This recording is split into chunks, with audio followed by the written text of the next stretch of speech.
Não há dúvida que alimentação e saúde estão intimamente ligadas.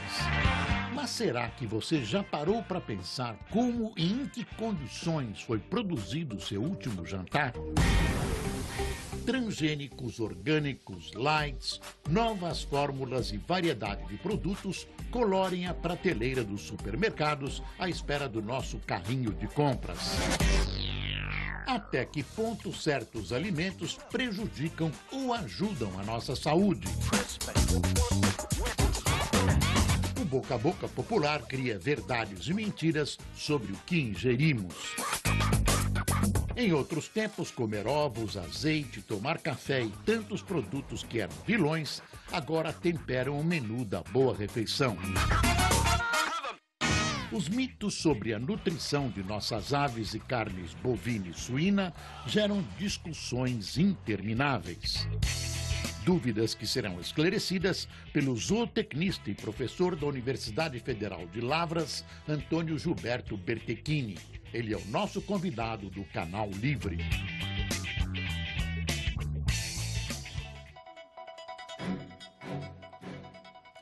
Boa noite. E para entrevistar o professor Bertechini, Antônio Gilberto Bertechini, estão comigo aqui na bancada os jornalistas Fernando Mitre e Renata Venere, que é da rádio Band News FM. Professor, boa noite, satisfação em recebê-lo no Canal Livre. A primeira pergunta é a seguinte: está surgindo no noticiário agora uma tal de carne de laboratório. O que vem a ser isso e que perspectivas ela oferece para o ser humano? Bom, boa noite a todos. É um prazer estar aqui para tentar esclarecer as histórias dos mitos, né? Obrigado pelo convite. A tecnologia vem avançando muito na área biotecnológica ao nível mundial e é possível hoje se pegar um tecido de um animal e tentar reproduzi-lo no laboratório. Por outro lado, existem os problemas que vai acontecer com sabor, com composição. E isso é apenas o início de um trabalho na área científica e que vai levar muito tempo para se concretizar. De qualquer forma, ainda nós vamos ter que consumir durante muito tempo ainda, as carnes produzidas em condições zootécnicas de qualidade ao nível de campo. Professor, esse hambúrguer, foi em Londres, né? Laboratório em Londres? Sim, sim. Onde foi produzido esse hambúrguer de laboratório. A cara dele não é muito boa. Ele tem gosto de carne? Ele poderia ser consumido nesse momento? A pesquisa em si, ela consegue colocar sabores, né? Se define, cada substância, ela tem uma maneira de ser perceptível nas nossas papilas, né, que nós temos na boca, na língua. Então, é possível, ao nível do laboratório, produzir essas substâncias. E é possível colocar nesses hambúrgueres. Agora, existe uma distância muito grande entre o crescimento do animal em termos de tecido e o tecido produzido no laboratório, que ele vai estar desbalanceado em termos de quantidade de ácidos graxos, de gorduras que se tem dentro dessa composição e que não vai ser igual ao produzido natural. Quer dizer, isso é possível no futuro, mas nunca será igual. É como se fosse fazer um leite de vaca totalmente artificial. Não se consegue porque tem propriedades fisiológicas que só a vaca consegue transmitir para o leite. Professor, e qual é o sentido de fazer um hambúrguer artificial, ok, com todos os gostos ali que a gente gosta, mas qual é o sentido disso? No sentido ter um maior controle de toda a produção de um alimento para o consumo humano. Normalmente as carnes, elas têm alto valor biológico. O que é isso? Elas contêm altos conteúdos de aminoácidos essenciais, que são aminoácidos construtores dos nossos tecidos. Então, é possível fazer isso ao nível do laboratório. Agora, não será completa como a carne que tenha as carnes dos animais. As carnes têm vitaminas, têm minerais, têm aminoácidos, têm ácidos graxos da série ômega 3, ácidos graxos benéficos para o consumidor. Então vai ser muito difícil colocar todo esse material toda essa composição nutricional num hambúrguer artificial. Vai ser Professor, muito difícil, isso não vai acontecer. O senhor está falando aí dos benefícios da carne natural, né? E eu estou lembrando das gorduras também, né? Aí não podemos chamar de benefícios, são atentados à vida humana, pelo que se noticia por aí. Sim, sim. Eu queria saber qual é a verdade sobre a carne vermelha. A ideia geral é que as carnes elas se complementam. Por exemplo, a carne suína ela é rica em potássio. Mas para que é bom potássio? É para manutenção da pressão das pessoas hipertensas. A carne suína há 10 anos era considerada quase uma Sim. carne criminosa. Hoje Então, já está... A carne suína é uma carne de alta digestibilidade, de alto valor biológico, de baixíssimos teores. Inclusive os teores de colesterol são iguais nas carnes, não mudam. Fala assim, a carne suína tem mais ou menos? Não, é igualzinha do frango, é igual do boi. Mas é a igualzinha do coelho dizem que tem menos. A do coelho é porque ele tem um metabolismo hepático um pouco diferente dos outros animais. Então ele produz menos colesterol do que todos. Aliás, a história que está em volta do colesterol, ela começou com o coelho. Experimentos injetando colesterol no sangue dos coelhos e mantinha níveis altos. É porque ele não consegue abaixar os níveis. Um único animal. Mas, na verdade, isso é tudo para todos os outros animais, a não ser o coelho, não tem nada a ver. O colesterol é produzido no fígado dos animais e a quantidade que é produzida é por causa da demanda orgânica. Agora, as gorduras, de uma maneira geral, elas são extremamente importantes para nós. Vamos aos fatos. Se você consumir alimentos sem gordura o tempo todo, você não vai ter absorção, por exemplo, de vitaminas lipossolúveis. Vitamina A, vitamina D, vitamina E e vitamina K. Vitamina A, que dá resistência às doenças e que faz a nossa formação óssea. Vitamina D, que ajuda a absorver o cálcio lá no intestino para ter ossos fortes. Vitamina E é que mantém a nossa integridade das membranas. Está nas gorduras. Isso, as gorduras ajudam a absorver. Então nós precisamos consumir Você está uma falando de quantidade. gorduras animais. As gorduras animais, Sim, elas precisa ajudam. ver qual é o limite E elas gorduras. conseguem trazer consigo esses elementos. Então, a gordura animal ela é benéfica para a saúde. Agora, em excesso, você fala assim, em excesso, se você tomar água em excesso, você morre afogado. Água, entendeu? Então, não tem esse negócio de falar excesso, todo excesso faz mal. Então, o excesso de qualquer coisa faz mal, né? Excesso de trabalho, excesso de qualquer coisa, de açúcar, tudo faz mal. Professor, Excesso. no boi e no frango, por exemplo, e no coelho, todas as partes são saudavelmente comestíveis pelo homem? Veja bem, os animais eles têm uma configuração anatômica e que faz distribuições de carnes mais duras e carnes mais tenras. Então você pega um chã de dentro, que é o colchão mole do bovino, comparado com o chã de fora, que é o colchão duro. Então, qual que é a diferença entre eles? A diferença é a textura. Isso a gente mede no laboratório, nós chamamos de cisalhamento. É a quantidade que você consegue enfiar uma faca lá, a pressão que você vai dar para enfiar a faca naquela carne. E os miúdos? Estou falando dos miúdos. Agora, os miúdos em si... Mas tem diferença entre Tem diferenças, tem muitas diferenças em composição. Por exemplo, Mas essa carne aí, o colchão mole e o colchão duro, Eles qual têm- que é a diferença? E qual que é pior? a diferença que eles têm é apenas de tipos de fibras. Uma fibra é para dar mais resistência para o animal, a outra fibra não. Por exemplo, o lombo é sempre mole, por quê? Não faz força, não tem exercício, não ajuda ao lado esquelético do animal andar, caminhar. Então é igual você ver um marombeiro aí, todo marombado, ele tanto fazer exercício, né? Marombando. Agora, se não faz exercício, fica flácida, o tecido fica flácido. Então, os animais também têm tecidos mais duros e tecidos mais moles. A composição deles em aminoácidos, em vitaminas, é mais ou menos semelhante. A única coisa que muda é a textura da fibra. São fibra mais longa, outra fibra mais curta. Uma tem mais calpaína, que é uma substância que dá a maciez na carne, né? Que ela tem até um elemento, que é o cálcio dentro, e que ela fica mais macia ou não. E os miúdos, professor? Agora, os miúdos em si, tem miúdos que tem muita quantidade de gordura nele, né? Que acumula muita gordura. Coração de frango é um veneno, né? O coração É o que de frango ele tem uma gordura periférica também, É. que ela tem bastante gordura. Então você tem que tomar cuidado em consumir em excesso. Agora, em quantidades normais, nós podemos consumir de toda a energia que a gente precisa, os 30% de gordura. Nós podemos consumir sem problema, diariamente. Agora, professor, o senhor começou falando que cada carne tem ali o seu ingrediente mais importante, né? Sim, sim.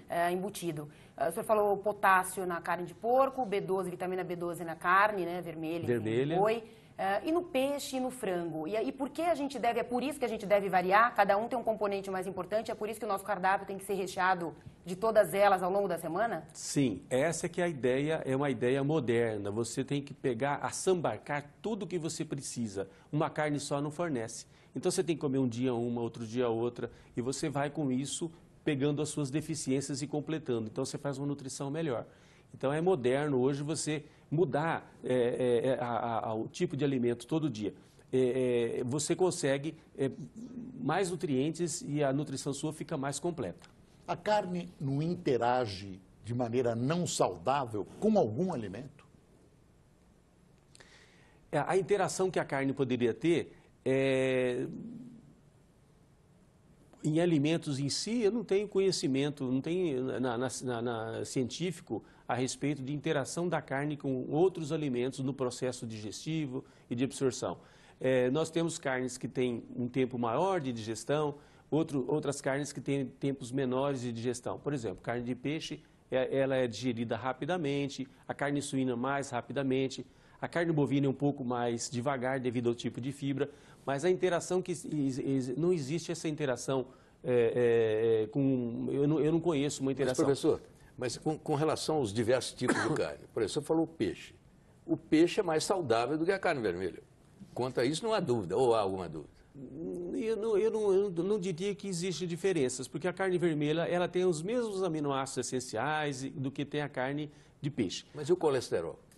O colesterol, todo tecido tem colesterol. O colesterol está na membrana da célula, não está na gordura, está na membrana de todas as células. Como é que os vegetarianos sobrevivem tão bem? Pelo menos aparentemente. Os vegetarianos estritos não vivem. São pessoas que têm uma deficiência muito grande. Nós precisamos receber vitamina B12. A nossa hemoglobina dura 120 horas, 120 dias. Depois de 120 dias, ela se desgasta e ela se quebra, o ferro vai na medula novamente para formar uma outra hemoglobina e aqueles anéis da hemoglobina saem na bilis. Aquela bile verdina, na bilis. Se a pessoa não receber a coenzima B12, que vem da vitamina B12, a pessoa vai entrando em anemia perniciosa ao longo do tempo. Agora, os que se dizem vegetarianos, eles tomam um complexo de vitaminas, consomem ovos, consomem leite. Agora, se for vegetariano estrito, então tem que comer um alface com a larvinha lá. Se ele comer aquela larvinha, está comendo um animalzinho que tem vitamina B12. Aquela larvinha tem. Então, soja substitui a carne? A soja carne não. de soja, por exemplo. A soja. A carne de soja, ela tem uma composição de aminoácidos interessante, mas ela não complementa, ela não é igual ela não tem todos os nutrientes que tem nas carnes de uma maneira geral. Ela é bem mais pobre. Professor, ela é muito deficiente. No interior de São Paulo, com muita vergonha, a gente vai conversando com as pessoas e descobre que ainda existe o hábito de comer insetos. Por exemplo, uma formiga, aliás, muito gostosa, chamada tanajura, içá.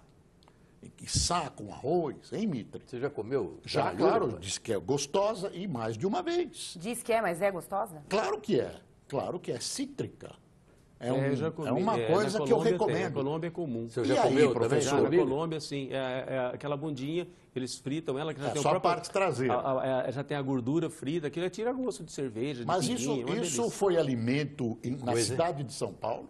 Isso foi alimento e no interior as crianças saem, tudo. As pessoas não gostam de confessar porque isso é ruim? Inseto é ruim? Não, não é. Existe todo um conceito, né, contrário. É um preconceito. Existe um preconceito contra um monte de coisas. E contra insetos. Os insetos, sendo bem esterilizados, eles têm composições interessantes de nutrientes. Eles podem ajudar no futuro. Talvez a humanidade vai ter que ir atrás dos insetos para conseguir sobreviver na Terra. Porque eles são importantes. Agora, professor, voltando a falar da carne, existe aí informações bem divulgadas e algumas pesquisas, o senhor parece até que participou de uma, sim, sim, a respeito da carne vermelha e o câncer. Sim, tem sim, uma relação direta aí. O câncer, na verdade, existe todo um conceito um pouco errado. Nós temos um jeito de se trabalhar com câncer totalmente fora dos padrões.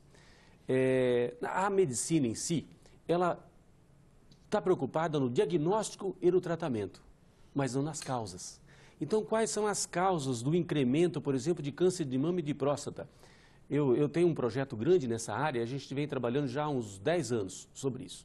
Se eu mostrar para vocês os resultados, é alarmante. E que são os tipos mais comuns de câncer, né? Sim. Mama e próstata. Aí, mas quais as causas? Então, eu tive a oportunidade de integrar uma equipe da Universidade de Helsinki, na Finlândia. A gente fez um trabalho super interessante que nós estamos começando a fazer no Brasil. O que está acontecendo com o Brasil? Então, você vê, câncer de mama no Brasil, onde que tem? No Sudeste, bastante, mas tem algumas regiões que tem muito pouco. Por exemplo, no sul do Pará, no estado do Pará, tem muito pouco. Recife, não tem nada. E onde não tem câncer de mama e de próstata? Na Bolívia. Por que não tem? É porque justamente a Bolívia é o fornecedor do selênio que a gente usa nas nossas rações para atender as necessidades dos animais. Então, nós temos a nossa selenemia é muito baixa. E eu já andei fazendo um levantamento no estado de Minas Gerais, é preocupante. Nós temos, esse ano, 55 mil novos casos só de câncer de próstata. Assim, está aumentando linear, assim, todo ano. 1 em cada 6, se viver 90 anos, já tem. Então, esse é um problema sério. Ou então, até menos. Nós temos um problema de alimentação. Alimentação. As maiores incidências significa que as pessoas têm menos selênio circulante. Eu já fiz os levantamentos do Brasil. Então, você vai no sul, o selênio circulante é muito baixo. Então, a gente tem que manter o nível de selenemia mais alto no sangue. Para isso, nós temos que enriquecer os alimentos. É um projeto que eu tenho de enriquecer a carne de frango. Eu consigo colocar 50 microgramas de selênio e metionina no peito do frango, que você vai comer um bife, atendeu a sua necessidade. Eu consigo colocar no lombo suíno também, mais ou menos 35. Sim, mas isso é um plano, não, isso é real. Isso é real. Quer dizer, no bicho vivo, só dá alimentação. Da alimentação. Mas já tem isso Já, mas mercado? A indústria não capitaneou. Por quê? Porque a forma de selênio que tem que usar é um selênio muito caro, que custa muito mais caro do que se ele fosse na forma inorgânica. É uma forma orgânica de selênio que a gente tem que pôr. Sim. Agora, a carne branca, ela dura menos, né, do que a carne vermelha. Ela precisa de mais conservantes. Ela dura menos porque ela se oxida mais fácil. Pois é, então esses conservantes não carregam ali um pouco Aí os conservantes, uma das causas de câncer de mama e câncer de colo retal, por exemplo, é as nitrosaminas. O que é a nitrosamina?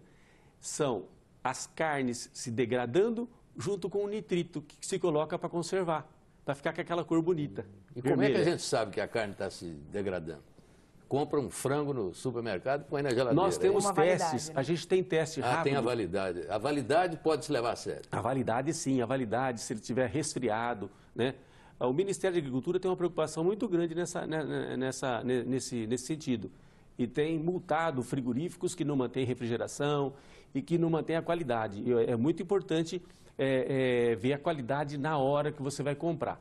Ele tem que estar armazenado de forma correta, a embalagem de forma correta, não pode estar aberta. E ela tem que estar na coloração correta também, porque a oxidação da carne muda a coloração dela. E no Brasil, a fiscalização é competente? A fiscalização é muito boa, ela é muito boa no Brasil. E as equipes, inclusive da Anvisa, né, eles têm um trabalho muito interessante, muito rígido em cima disso.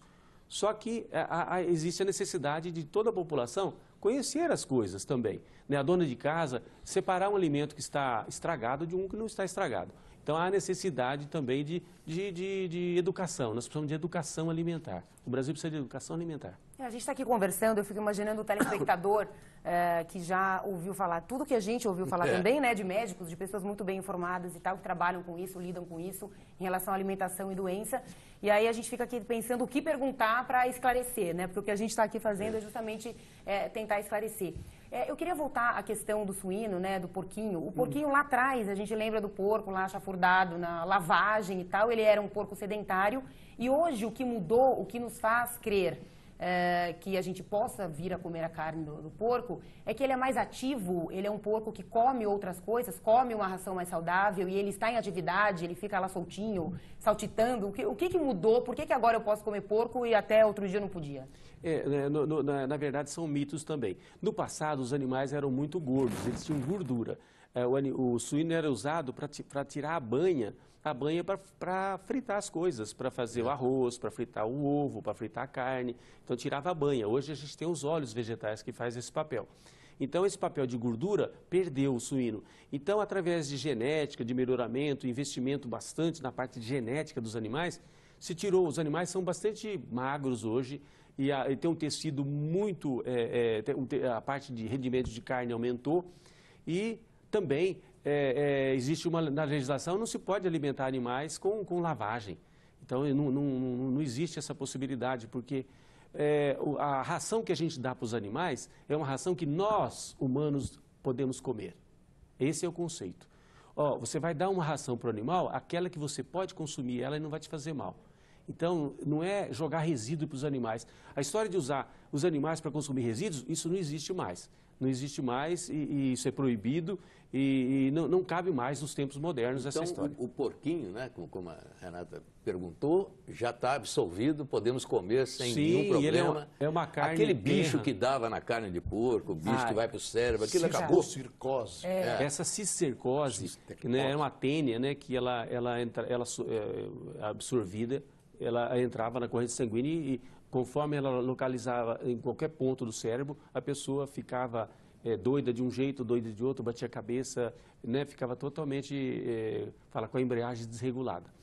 Mas, de qualquer forma, isso não tem mais, já foi abolido, a gente tem controles nas granjas, não é possível. E também, a carne suína ela tem que ser frita ou cozida. Ela não pode ser não é consumida como a gente come um carpaccio cru.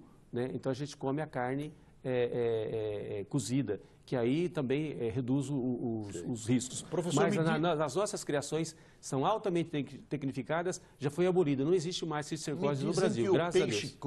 O peixe cru, o sashimi, eventualmente pode transmitir algum bichinho e tal. Existem alguns nematóides que vivem na água e eles estão nas carnes dos peixes. De uma maneira geral, se você cortar e olhar, você vai encontrar nematóides em todos os peixes. Mas faz mal isso? Não faz mal, já faz parte. Fala assim, é igual bicho de goiaba. Mas parece que se instala no estômago e faz um furinho lá no estômago e tal, e pode ser alvo. Mas então a comida japonesa, o Boris está preocupado com a comida japonesa. Não tem problema? Não precisa ter um cuidado especial na hora de comer? Sim. Por exemplo, o salmão que a gente consome é o salmão que vem do Chile, produzido em tanques redes, com tecnologia e tal. Nem todos, né, professor?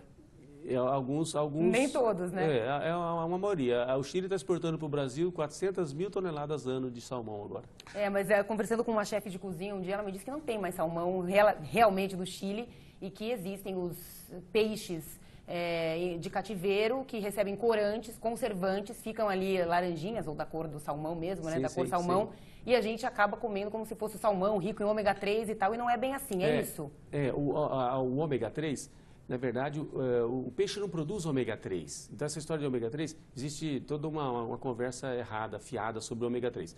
O ômega 3 é produzido por algas de regiões frias. Mas então, em regiões frias, o peixe come essa alga. Sim, mas é só o salmão lá do rio Islay, por exemplo, lá em Vancouver. Tem o rio Islay, a gente pesca lá, você pega salmão, e aquele salmão ele consome algas que tem ômega 3. O bacalhau da Noruega, por exemplo, é o peixe mais rico que tem de ômega 3. É o bacalhau da Noruega, porque os peixes são de fundo e eles comem as algas que são ricas.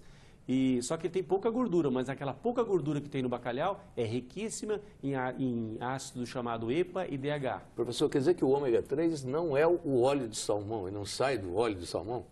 Óleo do salmão do Canadá, das regiões frias. Todos os óleos de peixes de regiões frias, eles têm conteúdos grandes. As algas, porque o organismo animal não consegue produzir. A único que consegue produzir um pouquinho de ômega 3 de cadeia longa, ômega 3 são 3 ácidos. Um chama linolênico, outro chama, o nome é científico, chama icosa pentenoico, nós falamos EPA. E o outro chama docosa hexenoico. Hexa porque tem 6 duplas ligações, chama DHA. Então, esses 3 ácidos, esse de cadeia mais curta, ele é rico no óleo de linhaça. O óleo de linhaça é rico em o ômega 3 de cadeia curta. Mas o óleo de linhaça, sabe onde nós usamos o óleo de linhaça? Para fazer... Eu já vendi óleo de linhaça na loja do meu pai. Se o senhor vai aqui em Congonhas, vai ver os tambores de óleo de linhaça, é o lubrificante de turbina de avião. É isso. É o óleo de linhaça. Serve para fazer massa para sentar vidro também. Também. Então, e aí fala que, olha, então, essa história de linhaça também, eu não vou entrar no mérito, professor, mas é um problema sério. Mas o ômega 3 é bom para quê? Para o produtor. O que o ômega 3 é bom? Produtor. O ômega 3, nós temos os nossos petroleiros do sangue, que são as chamadas lipoproteínas que transportam. Nós temos LDL, HDL, VLDL, esses exames que todos vocês já viram nos exames de vocês. O HDL é o colesterol bom, o LDL é o colesterol ruim. Sim, aí é igual você falar assim, o padre durante o dia ele reza a missa, à noite ele é assassino. Isso. Então o colesterol é sempre bom. O colesterol não existe colesterol ruim e bom. Na verdade, se tem mais LDL ou menos LDL, é porque é o seu hábito alimentar. Então, se você vive comendo muita gordura saturada, então você vai ter mais LDL, porque transporta a gordura saturada. Certo. Tá? E você consome mais gordura insaturada, precisa de um HDL. Mas nós temos 0,5% da população que não tem os receptores para tirar a gordura do sangue. Então, falando assim que o LDL e HDL, cada pessoa é diferente, é fisiologicamente diferente. Então, o meu nível, 220 miligramas, é super normal. O seu pode ser 160 normal. Né? O do Boris pode ser 180. Então, quando a gente tem aquela taxa, né, no laboratório, aquele limite... Aquilo lá é uma média, assim, que não é uma média da população. Porque se você fizer o seu exame em julho, que os dias são curtos, e fizer dia 23 ou em dezembro, que os dias são longos, quando você vai fazer o dia longo, dá 30% a mais do que um dia curto. Quer dizer, então, falta o período afeta. Não existe alimento que produz o LDL, o mau colesterol? O mais importante é os ácidos graxos ômega 3 que ajudam a formar essas lipoproteínas para transportar. Então, o ômega 3 aumenta o HDL. Aumenta o HDL, melhora o seu transporte de gordura no sangue. Mas ele não está no salmão que a gente come. Então, onde a gente está na alga que o salmão come. Mas só no Canadá. Só em região fria. Professor, você fala assim, o peixe de água quente não tem, porque a gente não tem as algas aqui. Professor, índios comem animais silvestres. Esses animais os provêm suficientemente das proteínas necessárias? Sim. E é por isso que eles comem muito peixe. E o peixe é um alimento rico, vamos dizer assim, é o mais rico em termos de composição nutricional, o peixe. Ele é muito rico, e principalmente em aminoácidos essenciais, vitaminas, minerais, o peixe é rico. É uma carne super saudável que deveria ser consumida mais no Brasil. Não se consome porque não tem peixe, né? Mas existe a necessidade de a gente consumir mais peixe. Bom, eles comem muito animais silvestres, eles comem muitos frutos da mata, raízes, então eles complementam bem a alimentação. E eles têm uma alimentação bem saudável, os índios, do ponto de vista de composição nutricional, melhor do que a nossa. Não tem câncer da mama, nem... Não tem porque eles consomem frutas que são ricas em selênio e metionina, as frutas que eles consomem. Bom, então acho que o Boris vai chamar o break. Depois eu queria que o senhor falasse sobre o hormônio na carne. Tá, hormônio. Se é um mito também ou se é outro perigo que está aí, nos espreitando. Fica essa pergunta do Mitre no ar. Nós vamos fazer um intervalo, voltamos já com o Canal Livre aqui na Band.